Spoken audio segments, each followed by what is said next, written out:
Hello YouTube, Master Renz here and welcome to my channel. So sa video ito, mag-reaction video naman tayo kay Goosebumps Top 5. So napakatagal niyang nawala. This 2025, nagbabalik siya. So ang title ng video nga pala na panonoorin natin ay Top 5 Ghosts Caught on Camera. Magdasal ka muna bago mo panoorin to. Mukhang nakakatakot tong bagong video ni Sir Goosebumps ha. And by the way, Sir Goosebumps, kung nanonood ka man ngayon, thank you sa pagpayag na makagawa ko ng reaction video sa mga videos mo. So, subscribe kayo dito kay Goosebumps Top 5. Para sa akin, napanood ko siya before pa, bago siya magbalik na, yung mga luma pa niyang video na dekalibre yung mga video niya, lalo na yung opening niya talaga. So, and by the way, mag-subscribe din kayo sa aking channel na Master Renz para lagi tayong magkasama sa panonood. Kaya ano pang iniintay natin? Let's go sa go! Hey ka-Goosebumps! Sobrang excited kami na sabihin sa inyo na meron na tayong channel membership. Masusuportahan mo na ang channel at magiging official ka-Goosebumps family ka din. Magpunta ka lang sa channel ko at i-click ang join. Kita-kita tayo mga ka-Goosebumps!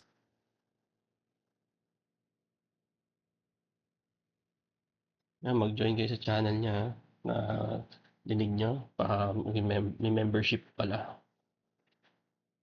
Ang mga videong inyong matutunghayan ay para lamang sa mga taong matatagang loob dahil maaari itong magdulot ng disturbance sa inyong mahimbing na pagtulog. Tingnan nyo, opening pa lang talaga. Ikilabutan ka na.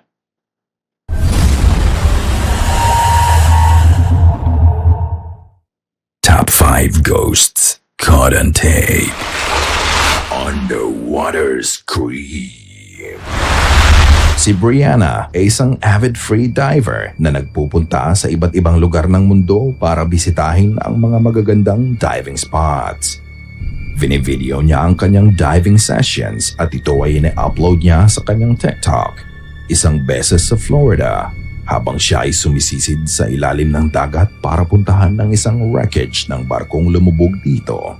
She captured something terrifying.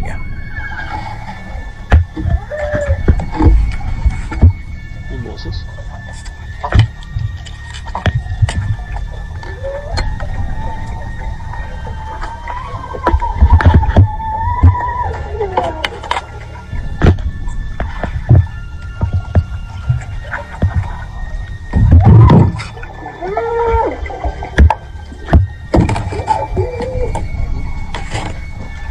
Habang siya ay sumisisid sa loob ng wreckage, madidinig ang boses ng isang babae ang sumisigaw sa ilalim ng tubig.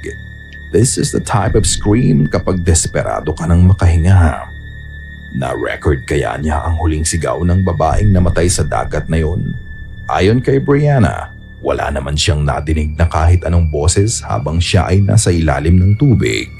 Binalikan pa niya ang wreckage para tingnan kung may boses uli siyang maire-record pero hindi katulad nung naunang nakuhaan niya. Ito ay tahimik na. Basahin natin. I did another run through after coming to the surface and hearing no one while I had my mom watch me. Ang tapang niya for me kasi underwater yan. Kung tutusin, ako hindi naman ako gano'ng kagaling lumangoy. Ito, for sure, swimmer talaga. Pero ibig sabihin, napakadelikado kahit swimmer ka, tapos may mga ganyang pagkakataon, may mga paranormal na nangyayari sa tubig. Nakakatakot yan na may tendency na mapapahamak pa siya nun. Pero for me, saludo ako doon sa babae.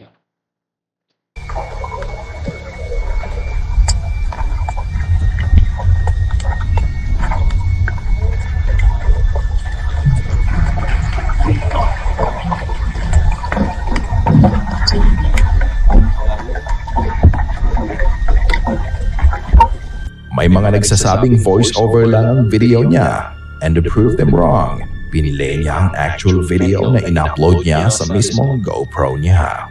So, people are asking what camera I use. GoPro 7 works perfectly fine for me. I cracked it a little bit, but I use a case. Definitely not a voiceover though, so I'm going to show you the video straight out of my GoPro. Just like how I recorded it. So you can hear.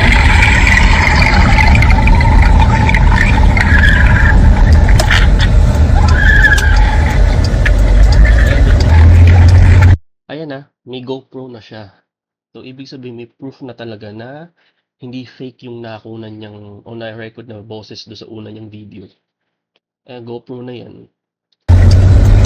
Ano kaya ang nai-record niya sa ilalim ng dagat? Ito kaya ang residual energy ng espiritong binawian ng buhay sa mismong lugar na yon at nang hihingi ng tulong sa kanya? Ikaw na ang humusga. Camping Ghost Run. Somewhere in a Scottish glen, a terrifying night awaits a solo camper. Ito ay nanggaling sa YouTube channel ni Under the Weather.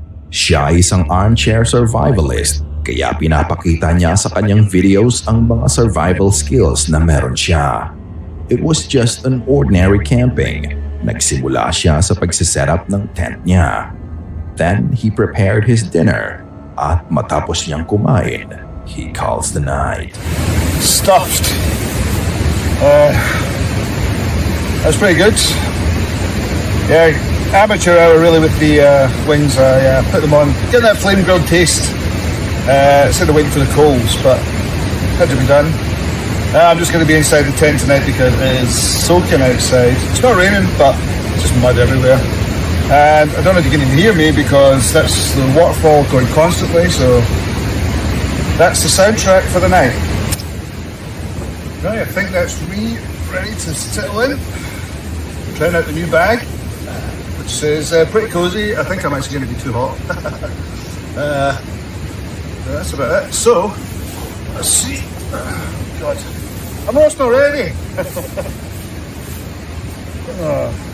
Feels good. Oh, that feels good. A bit too hot, but right. So I think I'm going to go to sleep. And unless something crazy happens, I will see you in the morning. Good night.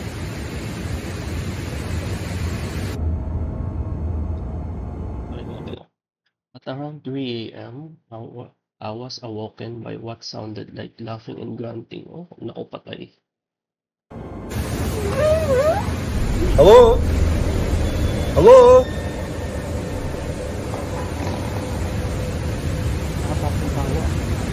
Hello? Hello? Hello? The thing is, I'm kind of on an island here, so there's river on that side, river on that side. It's very hard to get down here. Delikado niya. If it's a human, that is. Isa ka lang din. Hello? Typical, now I can't hear a thing. Right, I'll turn the light off. At exactly 3 a.m., nakarinig siya ng boses na parang tumatawa pero binaliwala niya lang ito kaya bumalik na lang siya sa pagtulog. Magiging mahaba ang gabi para sa kanya. Dahil habang siya ay bumabalik sa pagtulog,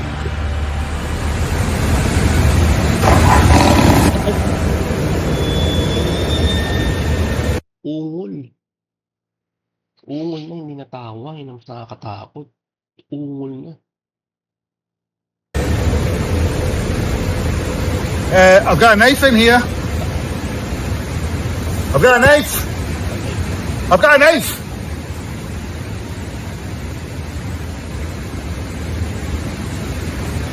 Right.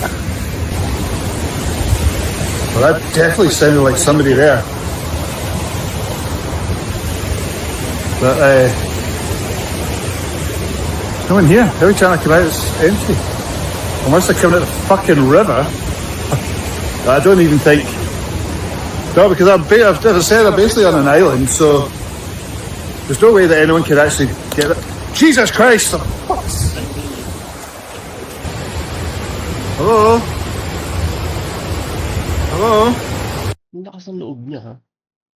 Nandiyan siya sa isang island, mag-isa lang siya, tapos lumabas pa. Masama niya, baka mamaya inaabangan siya kung tao man yan. Hello? Jesus Christ! Fuck that. Hello? Heard that noise again. It sounds like somebody laughing outside, but I have no idea. Unless it's the Kelpies. Oh. Hello? Right, I might have to leave. But I can't leave, so I'm stuck here for the whole night. If I don't make it, this is my last will and testament, right? You're the last person to see me alive. So they say, how did you sleep? I'm like, great. Like a psycho with a knife. Good night. Good night. Good night. Hirap makatulog ng ganyan. Kasi nga yung ganyan na naaalarma ka na, hindi mo alam kung ano nasa paligid mo, kung tao ba, hayop, o halimaw, kung ano mang klaseng nilalang yung nasa paligid mo. Kahit ako hindi makakatulog niyan. That's good. Lights off. Malakas na growling sound ang kanyang nadinig. Kitang-kita sa mukha niya ang takot sa mga oras na yun. Sa kaba niya, inilabas niya ang kutsilyo niya kung sakaling may umatake sa kanya. Lumabas siya sa tent pero wala siyang nakita. Pagdating ng umaga, tinignan niya ang paligid niya. Nakita niya ang isang patay na ibon sa tabi ng ilog. Ano kaya ang mga boses na nakuhaan niya? Multo o mga wild animals lang na active sa gabi? The place is creepy. Minsan napapaisip ako doon kung saan ka mas... Yung nga, totoo ang sinasabi ng iba. Matakot ka sa buhay, huwag na sa patay. Pero kahit na nakakatakot pa rin, lalo na sa ganung lugar. Binantayan ni Isaac kasama ang girlfriend niyang si Nelly ang bahay ng tita niya habang ang tita niya ay nasa ibang bansa. Kasabay ng pagbabantay sa bahay ang pag-aalaga na din ng aso ng tita niya. Ang Victorian house ay luma na at ito ay punong-puno ng mga antique na gamit. The house alone, it has a creepy vibes to it. Isang gabi, nakarinig sila ng mga ingay. Guys, this is like really crazy.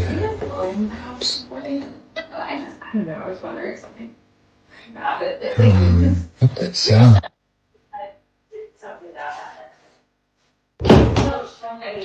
What's going on? Hindi man nakuha ni Isaac ang source ng ingay sa bahay, may mga pangyayari pa din sa bahay na siguradong magbibigay ng heart attack sa dalawa. Kahit malayo ang tita na Isaac, regular pa din niyang chinecheck ang mga CCTV niya na nakakalat sa bahay.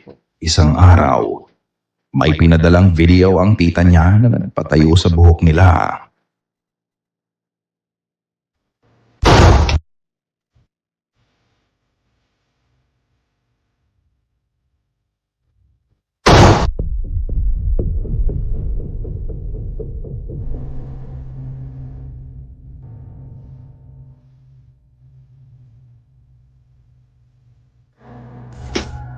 CCTV to guys. CCTV to.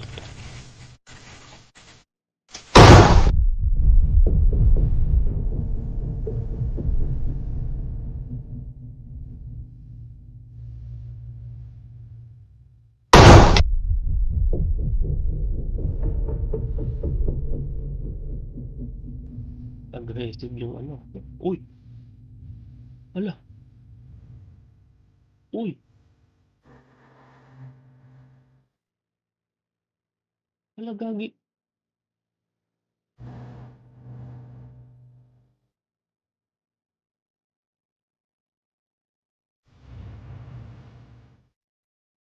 May mga ingay na nadidinig ang girlfriend niya sa baba ng bahay. Nang puntahan niya to, dahan-dahang sumara ang pinto sa kwarto. Hindi mo masasabi Hindi ko alam kung sa akin sa observation ko, imposibleng kung hangin yan. Kung hangin kasi yan, dapat malakas ang hampas. Pero dito dahan-dahan hangin lang ang nagsara sa pinto dahil mukhang maingat ang pagsara dito. Diba? Bukod doon, gabi-gabi ding bumabagsak ang walis sa bahay. Tinandaan ni Isaac ang mga oras ng pagbagsak ng mga walis, kaya kinontak niya ang kanyang tita para tignan ang footage ng CCTV. Nang ipinadala ng tita niya ang mga video, may isang video na lalong nagpabilis ng tibok ng puso nila. Ito ang video na sinend ng tita ni Isaac sa kanila.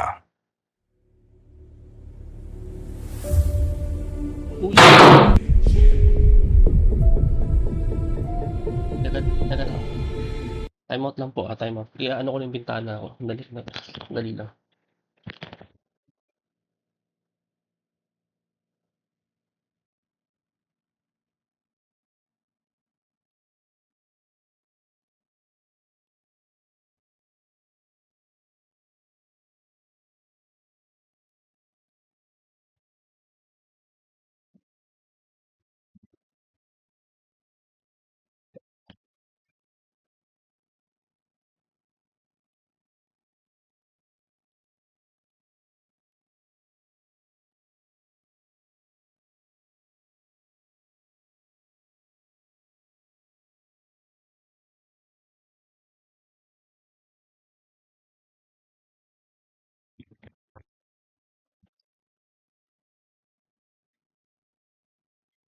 Nakado ko yung bintana namin. Nailang na ako eh. Nila ko na yung pintuan dito sa kwarto.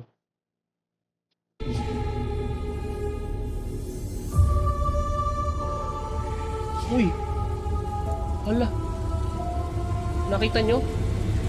Ulitin natin ah. Makikita ang walis na muling bumagsak kahit ito ay nakasan.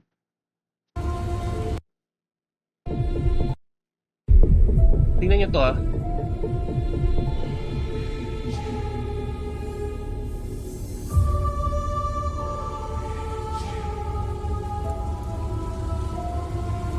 Oh! Hala! Makikita ang walis na muling bumagsak kahit ito ay nakasandal ng maayos sa fireplace. Bukod doon, may makikita ka ding dark figure malapit sa bintana. Ayun no? At maya-maya pa, ito ay unti-unting naglaho. Maliit ang anino na nakita nila, parang isang anino ng bata. Kung ang pagbagsak ng walis ay nakakatakot na, ano pa kaya ang pakiramdam na makakita ka ng kaluluwa ng isang bata ang kasama niyo pala sa bahay? Kinaumagahan, dito nila nalaman na ang koneksyon kung bakit nahuhulog ang walis na nakasandal sa fireplace at ang dark shadow figure ng bata. So we found something that might explain what happened last night. These tiles are of two children that lived here at some point. Memorialized, yeah. They memorialized him by putting him on a tile on this fireplace, and I swear this is the kid that I saw. Sa tiles ng fireplace, makikita ang imahe ng dalawang batang namatay sa bahay. Ginawa ito para i-memorialize ang mga bata. At sigurado si Isaac na ang isa sa mga bata sa tiles ay ang mismong multong nakita nila sa video. Hindi din kilala ng tita niya kung sino ang mga bata sa tiles, pero ang alam nila, ang mga bata sa tiles ay ang anak ng dating nakatira sa bahay mahigit 100 taon na ang nakalipas. This makes this footage even creepier, knowing that two children died in the house and their spirits still dwell inside the house. Pero sa huli, nasa inyo pa din ang pagpapasya. Kayo na ang bahalang humusga. Bago natin ipagpatuloy ang ating kwento, gusto Nagulat naman ako. Sorry, napamura po ako. Pasensya na ako, napamura po ako, nagulat lang. ko lang bigyan ng big shoutout ang mga sumusunod nating mga ka-goosebumps. Cheers sa inyo at sa mga kaluluwang kasama nyo ngayon. Mag-subscribe na din kayo sa ating second channel na Cian Malgapo kung Ayan, subscribe kayo dito. Pangalawang channel ni Sir Goosebumps. Yan, Cian Malgapo. Yan. Subscribe kayo sa pangalawang channel niya. saan crime and mysteries ang aking topic, delivered in a story format. Mga kwento ng karumal-dumal na mga kaso na pinanggagalingan ng mga hindi matahimik na kaluluwa. Kaya mag-subscribe ka na. Nasa ilalim ang link. Yan, subscribe na kayo guys ha. Ulit, subscribe na kayo kay Sir Cian Malgapo. Hihintayin kita. Goosebumps shirt coming soon. Grandma Spirit. What should have been a good memory turned scary.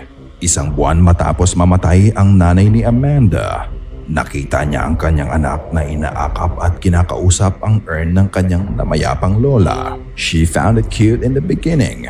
Namimiss ng kanyang anak ang lola nito, kaya binidyohan niya ang kanyang anak. Bata, patay Ito tayo dyan. ang kanyang Bata. nakuhaan. A month after my mother passed away in my home, my 1-year-old daughter was talking to her Grammy's urn and this happened. Pagkatapos nga niyang videohan ang kanyang anak, excited pa niyang pinadala ang video sa asawa niya. Ayun o. Ngunit sinabihan siya ng asawa niya na panooring mabuti ang video. At dito, halos mamuti siya sa kaba sa nakita niya.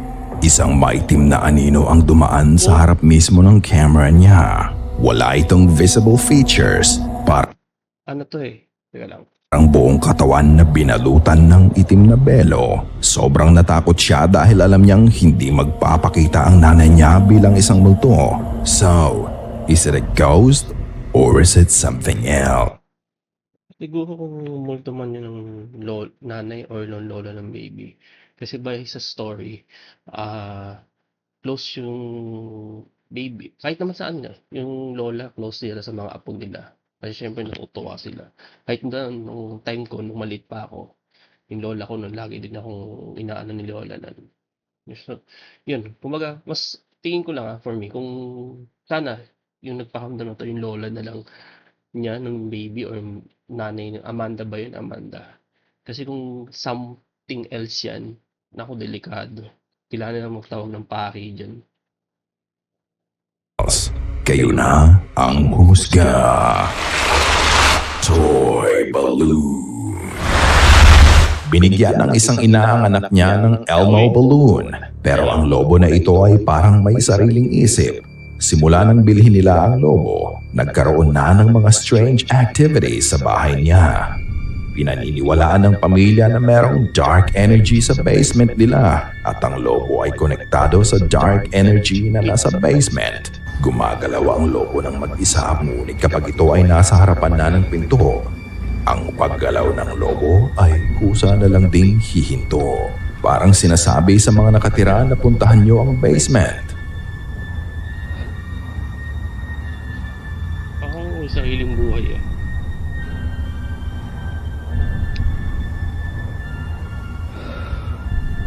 Oh? Parang may sariling buhay yung lobo.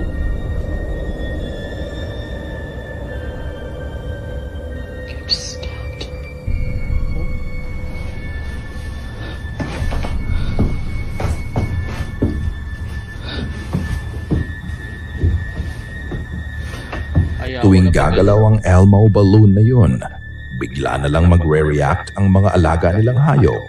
Sila ay tatahol na parang may nakikita at binibigyan ng babala ang pamilya.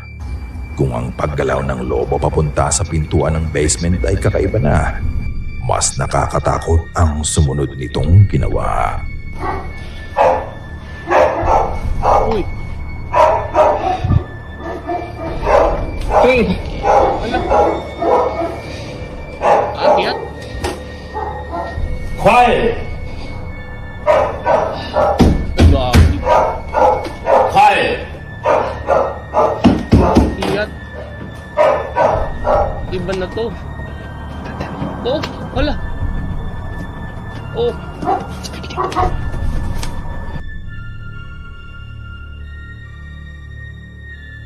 Ang lobo ay pumanik ng mag-isa sa hagdan, which is very unnatural and Kasi imposible yan ah. Kasi may mga nakikita kong ganyan laruan ng lobo. Hindi ganyan na lulutang. Pero yung bababa, aakit, bababa na hagdan, aakit na hagdan, ibang usapan na yun. it defies the law of physics. Ngunit pagdating sa dulo ng hagdan, Oh, bigla na lang din itong hihinto ng paggalaw. puta yung ilaw. Ilang beses habang papunta ang Elmo Balloon sa basement, ito ay lumilipad ng nakaharap sa anak nila na parang inaaya niya ang bata na sundan siya. Sinabi ng pamilya na gusto na nilang itapon ng lobo, ngunit ayaw ng anak nila. Ayun lang. Pero kung kayo ang magulang ng bata, ano ang gagawin mo? Lalo Tatapong ko yan. Wala akong pake na magalit yung anak ko. Para sa akin, kung magiging anak ko may ganyan, tatapong ko yan. Hindi magandang ano kung anong nasa meron sa lobo na yun. na kung may negative energy ang nakabalot sa lobo na to. Sana ay kinilabutan ka sa mga video na aming itinampok ngayong gabi. Ayun. Grabe ang creepy nun, yung kay Elmo, tsaka yung dun sa lola, yung dumaan sa harapan, dun sa may baby. Grabe. So yun, nakakagulat lang ako, speechless. Nakakaano din, pero itong sa Elmo nagulat lang talaga din ako. Ayun, subscribe kayo dito kay Sir Goosebumps Top 5. Napakaganda ng mga video niya.